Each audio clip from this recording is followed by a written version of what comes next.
నేను స్టేట్మెంట్ ఇవ్వాలంటే కూడా మీరు ఇవ్వలేకుండా చేశారు కాబట్టి ఆగలేదు. మళ్ళీ చెప్తున్నా, ముఖ్యమంత్రి ఈ హౌస్ వస్తాను తప్ప అదర్వైజ్ నాకు ఈ రాజకీయాల అవసరం లేదు. ఇది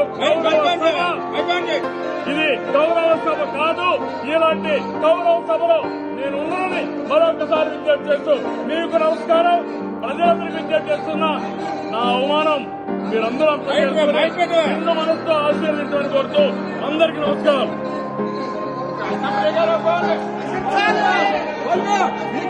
పత్రం స్టార్ట్ అయింది, మీకు పత్రం స్టార్ట్ అయింది, పత్రం స్టార్ట్ అయింది, మీకు పత్రం స్టార్ట్ అయింది.